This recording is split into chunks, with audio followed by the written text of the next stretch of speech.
ابراہیم حیدری کا رہائشی یہ ہے جہانگیر شاہ جو 9ویں جماعت کا طالب علم ہے۔ جہانگیر شاہ علم کی پیاس بجھانے صبح اسکول جاتا ہے۔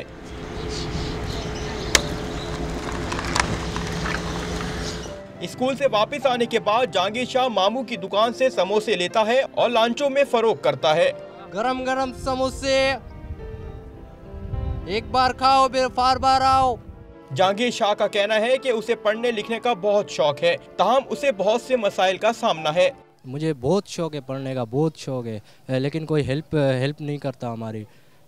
3 سال سے یہ سلسلہ چل رہا ہے، جیسے میں 2 بجے کے بعد یہ سموسے بیچتا ہوں۔ جہانگیر شاہ کے اہل خانہ کا کہنا ہے کہ غربت کے باعث جہانگیر شاہ اپنی کمائی ہوئی رقم نہ صرف تعلیم پر خرچ کرتا ہے بلکہ گھر کا چولہا بھی جلواتا ہے۔ بہت ہم لوگ غریب ہے، اس کے پاس اتنا بھی پیسہ نہیں ہوتا کہ کتاب لے، ادھری سے محنت کرتے پھر کتاب لے رہے ہیں یہ لوگ۔ یہ میرے پاس آتا ہے 8 روپے کا سموسہ دیتا ہوں اس کو میں، 10 کا چلاتا ہے 2 روپیہ ملتا ہے، 150 دیہڑی لگاتا ہے۔ پھر 3 سال سے بیچارہ میرے پاس کام کر رہا ہے، اس کا کوئی نہیں ہے مقصد۔ ہونہار طالب علم نے وزیر اعلیٰ سندھ اور دیگر مخیر حضرات سے اپیل کی ہے کہ وہ اس کی مالی معاونت کریں تاکہ وہ اعلیٰ تعلیم حاصل کر سکے۔ زندگی کی سختیوں کے باوجود جہانگیر شاہ علم کی شمع جلائے ہوئے ہے۔ جہانگیر شاہ کا عزم ہے کہ وہ اسی طرح تعلیم حاصل کرتا رہے گا اور ملک و قوم کا نام روشن کرتا رہے گا۔ کیمرہ مین عارف معین کے ساتھ محمد رضا، ڈان نیوز، کراچی۔